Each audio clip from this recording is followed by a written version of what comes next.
Guys Bigg Boss season 8 11th week nomination సంబంధించి voting updates అనేది ఈ వీడియోలో అయితే ఇస్తాను. అంటే ఎవరికి ఎక్కువగా ఓట్స్ పడుతున్నాయి, ఎవరికి తక్కువగా ఓట్స్ పడుతూ లీస్ట్ పొజిషన్ లో ఉండి ఈ వీక్ ఎలిమినేట్ అవ్వడానికి అవకాశం ఉంది అనేది కూడా మీకు ఫుల్ క్లారిటీ అయితే ఇస్తాను.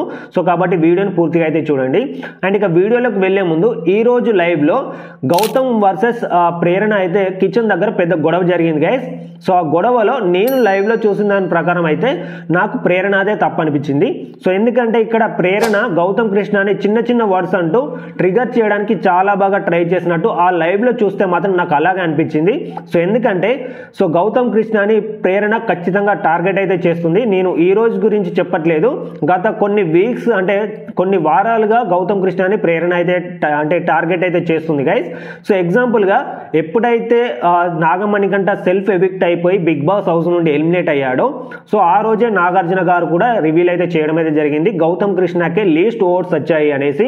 సో అలా చెప్పిన తర్వాత ప్రేరణ గౌతమ్ కృష్ణని టార్గెట్ చేయడం అయితే ట్రై చేస్తుంది గైస్. సో ఎందుకంటే ఇక్కడ లీస్ట్ ఓట్స్ వచ్చాయి కాబట్టి గౌతమ్ కృష్ణని టార్గెట్ చేయడం వల్ల తనకి ఫ్యాన్స్ లేరు కాబట్టి ఈ వీక్ కాకపోయినా నెక్స్ట్ వీక్ అయినా ఇతను ఎలిమినేట్ అవుతాడు కాబట్టి సో ఇతని టార్గెట్ చేయడం వల్ల మనకే ప్లస్ అవుతుంది అని ఆలోచిస్తుందా తెలియదు, లేదా ఇతనికి ఫ్యాన్ బేస్ లేదు కాబట్టి ఓటింగ్స్ తక్కువగా ఉన్నాయి కాబట్టి తినతో ఆర్గ్యుమెంట్ చేయడం వల్ల తినతో వాదించడం వల్ల మనకు ప్లస్ అవుతుందా అనేది దురుద్దేశమో తెలియదు, కానీ ఖచ్చితంగా గౌతమ్ కృష్ణ అయితే ఇక్కడ టార్గెట్ అయితే చేస్తున్నారు. ఇక్కడ ప్రేరణ అనే కాదు వేరే సీరియల్ బ్యాచ్ కూడా గౌతమ్ కృష్ణ అయితే ఖచ్చితంగా టార్గెట్ అయితే చేస్తుంది. చూస్తున్న ఆడియన్స్ కి అయితే టార్గెట్ చేస్తున్నట్టే అనిపిస్తుంది గైస్. ఇక ఈ లైవ్ విషయానికి పక్కన పెడితే ఓటింగ్స్ పరంగా నామినేషన్స్ లో ఎవరికి ఎన్ని ఓట్స్ వచ్చాయి, ఎవరు టాప్ పొజిషన్ లో ఉన్నారనేది ఇప్పుడైతే చూద్దాం. ముందుగా ఓటింగ్స్ లో మాత్రం గౌతమ్ కృష్ణ ఇరగదీస్తున్నాడు గైస్, ఎందుకంటే చాలా ఓట్స్ అయితే గౌతమ్ కృష్ణకే వస్తున్నాయి. టాప్ పొజిషన్ లో విత్ 25% ఆఫ్ ఓట్స్ తోని గౌతమ్ కృష్ణ అయితే ఉన్నాడు. సో ఇక్కడ గౌతమ్ కృష్ణకి ఓటింగ్స్ పెరగడానికి రీజన్ ఏంటి అంటే ముఖ్యంగా సోషల్ మీడియాలో కన్నడ వర్సెస్ తెలుగు బ్యాచ్ అనేసి ఒక వార్ అయితే నడుస్తుంది. సో దానివల్ల కావచ్చు, అండ్ అదే విధంగా కొందరికి గౌతమ్ కృష్ణ జెన్యున్ గా అనిపిస్తున్నాడు గైస్. అండ్ కన్నడ బ్యాచ్ యొక్క ఒక్కొక్కరి రియల్ ఫేస్ అనేది మెల్లిమెల్లిగా బయటకు రావడం అనేది కూడా గౌతమ్ కృష్ణకి ప్లస్ అయింది అనుకోవచ్చు. సో ఇక్కడ దీనివల్ల ఖచ్చితంగా ఓట్స్ అనేది గౌతమ్ కృష్ణకి అయితే చాలా ఓట్స్ అయితే పడుతున్నాయి. సో ప్రజెంట్ అయితే టాప్ పొజిషన్ లో ఫస్ట్ పొజిషన్ లో అయితే గౌతమ్ కృష్ణ అయితే ఉన్నాడు. అండ్ సెకండ్ పొజిషన్ లో మనకు టేస్టీ తేజ ఉన్నాడు గైస్. సో టేస్టీ తేజకి నిన్నటి ఎపిసోడ్ అండ్ అదే విధంగా సండే ఏదైతే జరిగిందో ఎపిసోడ్ నాగార్జున గారు మీ ఫ్యామిలీ వీక్ లో ఫ్యామిలీ రాదు అనేసి ఎప్పుడైతే రివీల్ చేశారో సో అప్పుడు ఖచ్చితంగా టేస్టీ తేజకి సింపతి అయితే క్రియేట్ అయితే అయిపోయింది. సింపతి వల్ల చాలా ఓట్స్ అయితే పడుతున్నాయి. అండ్ ఇది కాకుండా నిన్న నామినేషన్స్ లో కూడా తేజ చాలా బాగా ఆర్గ్యూ చేశాడు. ఎప్పుడైతే నిఖిల్ తేజాని నామినేట్ చేసిన తర్వాత సో ఎప్పుడైతే పృథ్వీ అండ్ యష్మి మధ్యలో వచ్చి ఆర్గ్యూ చేయడం వల్ల కూడా ఖచ్చితంగా ఒక బ్యాచ్ అంతా అంటే ఒక గ్రూప్ అంతా కలిసి తేజ మీద ఆర్గ్యూ చేయడం అనేది గ్రూప్ గేమ్ లాగా ఉంటుంది కాబట్టి ఆ గ్రూప్ గేమ్ యొక్క మైనస్ అనేది తేజకి ప్లస్ అయితే అయిపోయింది.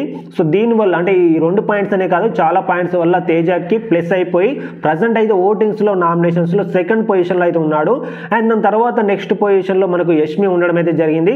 సో నిన్నటి వరకు కూడా యష్మి సెకండ్ పొజిషన్ లో ఉండేది. సో ప్రజెంట్ అయితే థర్డ్ పొజిషన్ కి రావడానికి రీజన్ ఏంటి అంటే నిన్న జరిగిన ఎపిసోడ్ లో చాలా మెంబర్స్ కి యష్మి వరస్ట్ అనిపిస్తుంది. సో ఎందుకంటే టేస్టీ తేజతో ఆర్గ్యూ చేస్తున్నప్పుడు చాలాసేపు ఆర్గ్యుమెంట్ లో కూడా కొంత రూడ్ గా బిహేవ్ చేసినట్టు కావచ్చు, కొంత నెగటివ్ గా పోర్ట్రేట్ అవడం కూడా యష్మికి మైనస్ అయిందని చెప్పుకోవచ్చు. సో దీని వల్ల ప్రెసెంట్ అయితే ఓటింగ్స్ లో థర్డ్ పొజిషన్ లో యష్మి అయితే ఉండడం అయితే జరిగింది. అండ్ ఇక ఫోర్త్ పొజిషన్ లో మనకు అవినాష్ అయితే ఉండడం అయితే జరిగింది. సో ఫోర్త్ పొజిషన్ లో ఇంతకు ముందు కూడా మనకు పృథ్వీరాజ్ ఉండేవాడు. సో ఫోర్త్ పొజిషన్ నుండి పృథ్వీరాజ్ అయితే ఫిఫ్త్ పొజిషన్ కి వెళ్ళాడు. ఫిఫ్త్ పొజిషన్ లో ఉన్న అవినాష్ అనేది మనకు ఫోర్త్ పొజిషన్ కి రావడానికి రీజన్ ఏంటి అంటే నిన్న జరిగిన ఎపిసోడ్ అనేది పృథ్వీరాజ్ కి చాలా మైనస్ అయిపోయింది. సో ఎప్పుడైతే టేస్టీ తేజని ట్రిగర్ చేయడానికి నీకు దమ్ము లేదు అనేసి అనవసరమైన మ్యాటర్ లో నెగిటివ్ అయ్యాడు అనేసి నాకైతే అనిపించింది. సో ఎందుకంటే అక్కడ టేస్టీ తేజని ట్రిగర్ చేసడం హౌస్ లో బాగుంది కానీ చూసే ఆడియన్స్ అయితే నచ్చలేదు కాబట్టి సో ఇక్కడ పృథ్వీరాజ్ కి అయితే చాలా బాగా మైనస్ అయిపోయింది. ఎందుకంటే నామినేషన్స్ లో ఉన్నప్పుడు ఎంత మంచిగా బిహేవ్ చేస్తే అన్ని ఓట్స్ అనేవి పడతాయి, బట్ నిన్నటి ఎపిసోడ్ అనేది పృథ్వీరాజ్ కి చాలా మైనస్ అయిపోయింది. సో ఇక్కడ ఫోర్త్ పొజిషన్ లో ఉన్నటువంటి పృథ్వీరాజ్ ఫిఫ్త్ పొజిషన్ లో ఉన్నటువంటి ముఖ్య అవినాష్ ఫోర్త్ పొజిషన్ లోకి రావడం అయితే జరిగింది. అండ్ ఇక చివరి పొజిషన్ లో మనకు విష్ణుప్రియ ఉండడం అయితే జరిగింది గైస్. సో మనకు విష్ణుప్రియ ముందు వీక్స్ లో మనకు విష్ణుప్రియకి చాలా సపోర్ట్ దొరికింది గైస్. సో ఎప్పుడైతే విష్ణుప్రియ నేను ఎలిమినేట్ అయినా నన్ను నామినేట్ చేసినా గానీ నాకు బిగ్ బాస్ హౌస్ లో పృథ్వీయే ఎక్కువ అని ఎప్పుడైతే మెన్షన్ చేసిందో సో అప్పుడే ఆడియన్స్ కూడా డిసైడ్ అయ్యారు విష్ణుప్రియని సపోర్ట్ చేయొద్దు అనేసి. సో ఆ రోజు నుంచి కూడా విష్ణుప్రియకి సపోర్ట్ అయితే తగ్గిపోయింది, ఓటింగ్స్ కూడా తగ్గిపోయాయి. సో ప్రజెంట్ అయితే ఓటింగ్స్లో విష్ణుప్రియ డేంజర్ జోన్లో ఉంది.